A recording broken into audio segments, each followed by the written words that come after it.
Et salut à tous, c'est Falk, j'espère que vous allez bien et aujourd'hui on se retrouve pour un nouvel épisode hors série. Aujourd'hui je vais vous ramener en enfance, en tout cas je vais vous amener avec moi dans mon enfance et aujourd'hui on va voir des publicités avec des footballeurs allemands. Je suis très récemment retombé sur une pub Nutella de fin des années 2000.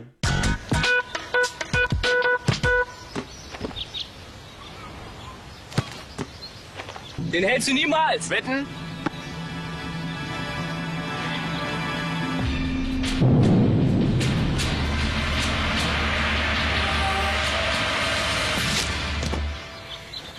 Manuel, wie machst du das eigentlich, dass du jeden Elfer hältst?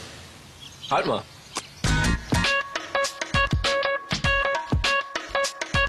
Et c'est vrai qu'après avoir visionné cette pub Nutella qui m'a vraiment mis un uppercut nostalgique dans la face, je me suis concentré à retrouver des pubs où on trouvait des footballeurs lors de fin des années 2000, début des années 2010. Et c'est vrai que au fur et à mesure, je me suis rendu compte qu'on retrouvait énormément Manuel Neuer. Et c'est pas pour rien, à cette époque-là, Neuer c'était clairement l'étoile montante du football allemand.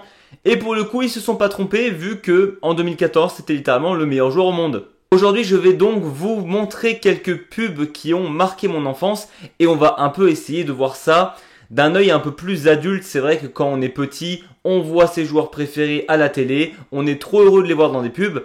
Aujourd'hui, on peut analyser ça d'une autre manière. Et je précise bien évidemment qu'il ne s'agit pas là de placement de produits parce que de toute façon, je n'ai absolument pas la notoriété pour et je ne sais même pas si cette vidéo ne va pas se faire strike dans la minute. Et donc, c'est vrai que les footballeurs, on les retrouve dans plusieurs types de publicités, notamment tout ce qui est shampoing. J'ai l'impression d'avoir vu 1 milliard de pubs Head & Shoulders, par exemple, avec des footballeurs qui se lavaient les cheveux. On a aussi, par exemple, des pubs de parfum où, on va pas se le cacher, on utilise un peu le corps plutôt avantageux des athlètes pour le mettre en avant, en tout cas le parfum. Les footballeurs sont aussi énormément représentés dans des pubs où tout simplement ils ont un sponsoring. Admettons un joueur est sponsorisé par Adidas, forcément il sera énormément utilisé par la marque, surtout s'il est connu. Et on a aussi beaucoup de joueurs qui vont devoir faire des pubs parce que leur club ou leur équipe nationale a un contrat avec une marque et donc ils vont se retrouver dans des pubs. On pense notamment au FC Bayern que j'ai juste derrière moi qui est sponsorisé par Allianz, qui est sponsorisé par Audi, qui est sponsorisé par Adidas. Et donc forcément tous ces joueurs-là se retrouvent plus ou moins dans des pubs pour ces marques-là. Et en parlant d'Allianz, alors c'est vrai que j'ai dû fouiller un peu, celle-là je ne l'avais jamais vue. Mais on retrouve Manuel Neuer dans une pub pour Allianz. Oh Mann, ich als Baggerfahrer. Oder hier, als Feuerwehrmann. Hier bin ich Astronaut, das wäre auch cool geworden. Aber als kleines Kind habe ich nur davon geträumt. Dafür habe ich alles gegeben. Und wovon träumt ihr Kind? Sagen Sie es mir und gewinnen Sie ein Training mit mir. Et c'est vrai que lorsqu'on analyse un peu plus les pubs, on voit à quel point les gens qui mettent ça en place sont ultra forts. Pour ceux qui ne savent pas, Allianz Arena, c'est pas pour rien, le Bayern est sponsorisé par Allianz, c'est une société d'assurance. Et qu'est-ce qu'il fait Manuel Neuer? On rappelle Neuer, gardien, donc qui est là pour protéger, qui est à la maison avec son chien, pareil aussi, symbole de protection. Il est dans une maison, dans son canapé. J'ai vraiment l'impression que tout dans cette pub est censé vous rappeler la protection et que Allianz est là pour votre maison, pour votre bien-être. Voilà, c'est une pub bien-être. Je ne pense pas qu'il ne s'agisse là vraiment que de son physique, car Allianz techniquement sponsorise le FC Bayern, aurait pu choisir, je pense, n'importe quel joueur. Mais je pense que Neuer, en tant que gardien, c'était vraiment celui qu'il fallait prendre pour cette publicité-là. Et sincèrement, si vous êtes fan du joueur, de l'équipe d'Allemagne ou du FC Bayern, à la fin, il vous propose carrément de participer à un entraînement avec lui. Ça ne se refuse pas, évidemment. On va revenir sur la pub Nutella qu'on a vue tout à l'heure. C'est vrai que les footballeurs, on les retrouvait énormément aussi dans des pubs de nourriture. D'ailleurs, encore aujourd'hui, ça se fait. Je sais par exemple que Bastian Schweinsteiger, il est égérie Funny Frisch, qui est une marque de chips. Mais j'ai tout de même l'impression que la tendance commence à s'inverser par rapport aux années 2000 et début des années 2010 où on retrouvait les footballeurs vraiment sur tout type de publicité, que ce soit McDonald's ou comme dit Nutella. Sauf qu'aujourd'hui, c'est vrai que ces marques ont moins la cote qu'à l'époque. On fait beaucoup plus attention à sa santé au niveau alimentaire et donc on a aussi de plus en plus de joueurs véganes qui ne participeraient absolument pas à ce type de publicité. Et même aujourd'hui, c'est vrai que des pubs pour Nutella, sachant tout ce qu'il y a autour, la déforestation, l'huile de palme, etc.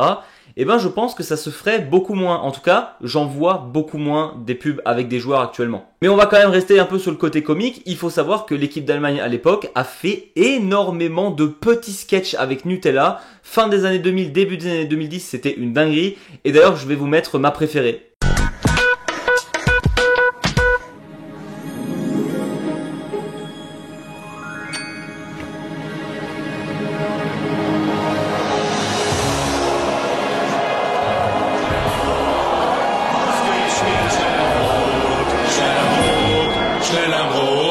Hey Champ, wir müssen zum Training. Mach mal hin. Weltmeisters first. Dans la première pub, on avait ce fameux gars comme quoi Neuer c'était un gardien, s'il arrive à arrêter les pénaltys, c'est parce qu'il imagine un pot de Nutella lui arriver dessus et qu'il ne peut pas le laisser tomber par terre. Là, Manuel Neuer prend le pot de Nutella comme si c'était une coupe et qu'il était champion du monde. Alors, faut savoir que techniquement, 4 ans plus tard, il est vraiment devenu champion du monde, donc bien joué Nutella. Et c'est vrai que de revoir la tête de Manuel Neuer très jeune et de Hummels très jeune, ça fait ultra bizarre. À noter qu'on retrouve aussi des joueurs comme Höwedes qui ne sont absolument plus actifs sur les terrains depuis un moment maintenant. Et donc c'est vrai que revoir ces publicités, ça met un sacré coup au niveau nostalgie. Évidemment, là on parlait des petits sketchs Nutella, il y en a d'ailleurs plein d'autres trouvables sur YouTube. Franchement, je vous invite à aller les voir, c'est très drôle. Mais on a évidemment la publicité ultime. Je pense que d'ailleurs c'est un mème que les Allemands utilisent toujours tellement ça avait marché à l'époque. Je ne sais pas si vous vous souvenez de cette pub de Manuel Neuer qui fait une pub pour Coca Zero. Hier, Nico. Übrigens, das ist gar keine Coca-Cola. Das ist Coke Zero. Echter Geschmack, null Zucker. Und siehst du, wenn du willst, kannst du alles haben. Wenn du willst, bin ich gar nicht deine Freundin, sondern Manuel Neuer. Und wir sind gar nicht im Wohnzimmer, sondern im Stadion. Und wir feiern den Sieg. Aber nicht hier, sondern hier. Und wenn du nach Hause kommst, Bin ich nicht mehr Manuel Neuer. Du kannst alles haben mit Coke Zero. Echter Geschmack, null Zucker. Oui, le gars qui a écrit le script de cette pub mérite un Oscar de la comédie. C'est absolument dingue. Comment est-ce qu'on est arrivé à une femme qui colle une étiquette Coca normale pour lui faire gober que c'est un Coca Zero, pour finalement lui dire je ne suis pas ta copine, je suis Manuel Neuer, on n'est pas dans la pièce, on est au stade, et finalement à la fin, c'est plus Manuel Neuer, on a très bien compris le sous-entendu. Cette pub, c'est vraiment une pépite absolue, et évidemment la phrase « Vielleicht bin ich nicht deine Freundin, sondern Manuel Neuer » est devenue un mème intersidéral dans toute l'Allemagne, et je suis sûr que les Allemands, vous leur dites « Sondern Manuel Neuer », ils explosent de rire. C'était absolument incroyable le jour où cette pub est sortie. Et pour le coup, pourquoi dans cette pub Coca, ils utilisent Manuel Neuer et pas un autre joueur? Et c'est pour ça que la vidéo s'appelle Manuel Neuer, l'idole des pubs. Alors là, pour le coup, je pense clairement que Manuel Neuer a été pris dans cette pub parce qu'il est plutôt beau gosse. En tout cas, cette pub est absolument légendaire. Si vous la connaissez, je pense que vous vous rendez compte de l'impact qu'elle a eu dans la société allemande à l'époque. Et sinon, j'espère que vous avez apprécié ce moment absolument dingue. Évidemment, les footballeurs, on les retrouve aussi chez les équipementiers, que ce soit Nike, que ce soit Adidas, Puma, etc. On a évidemment Manuel Neuer qui lui est sponsorisé par Adidas, qui a fait cette pub.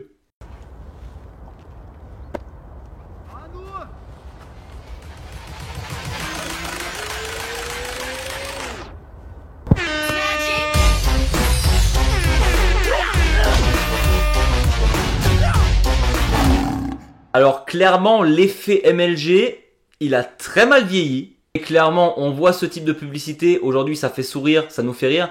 Mais c'est vrai qu'à l'époque, ça a eu un certain impact. Déjà, le celebrity branding, ce qui est vraiment utilisé. C'est pour ça qu'on a des stars hollywoodiennes ou des footeux ou des sportifs en général qui sont dans les pubs. Le but, évidemment, est de te faire acheter la marque vu que tu vas t'identifier à ton idole, que tu vas forcément projeter une image positive sur la marque. Ça te donnera beaucoup plus envie de l'acheter. Et moi, je pense notamment au jeune Falk qui était enfant dans les années 2000. Nutella, ça me met un sacré coup de nostalgie. Parce que j'ai ces pubs en tête de l'équipe d'Allemagne qui prenaient leur petite tartine de pain frais avec du Nutella avant d'aller à l'entraînement. forcément moi j'avais associé ça comme une marque hyper positive. Mais on n'est pas vraiment là pour faire de l'économie. Je pense que si depuis la nuit des temps on utilise des stars pour faire des publicités, c'est qu'au fond ça doit quand même marcher niveau marketing, même si je pense qu'ils doivent coûter hyper cher. Et pour le coup, si on reste vraiment sur les publicités de nourriture, le côté émotionnel qui est projeté sur les enfants ou voire même les adultes et les fans,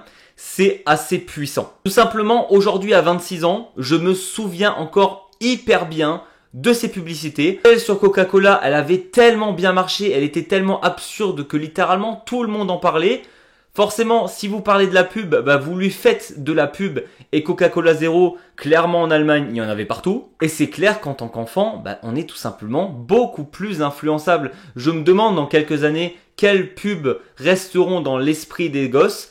Après, c'est vrai qu'aujourd'hui, ça regarde quand même beaucoup moins la télé. N'empêche qu'il y a toujours énormément de pubs sur les réseaux sociaux, que ce soit les anciens réseaux où on avait vraiment les pubs qui s'affichaient à côté, ou actuellement lorsqu'on regarde des vidéos rapides où on a une pub toutes les 3 vidéos. Et finalement, lorsqu'on réfléchit, actuellement, on a encore des footballeurs, des anciens footballeurs qui font aussi des pubs.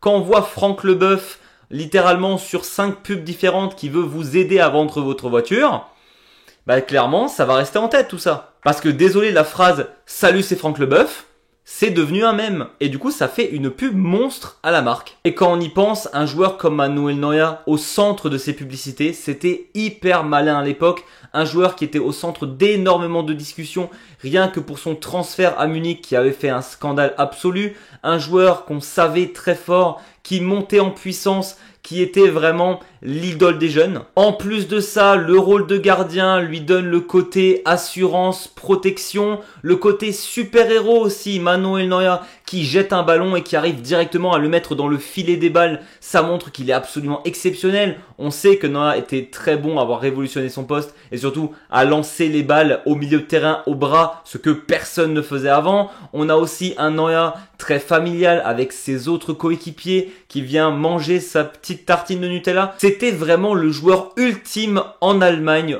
pour les pubs de l'époque. Évidemment, lorsqu'on a grandi dans la génération Messi-Ronaldo, on les voyait énormément dans les publicités aussi. Sauf que Neuer, il a l'avantage d'être ultra beau gosse, ce que les deux autres ne sont pas. Voilà, c'était tout pour moi. J'espère que cette vidéo vous a plu. N'hésitez pas vous à me dire si vous connaissiez ces pubs ou si vous en avez d'autres en tête avec des joueurs de foot. En tout cas, ça m'a fait énormément plaisir de vous partager ce petit moment nostalgie. N'hésitez pas à vous abonner ou mettre un petit pouce vers le haut. Nous, on se retrouve très vite pour de nouvelles vidéos. Et d'ici là, je vous dis, servus!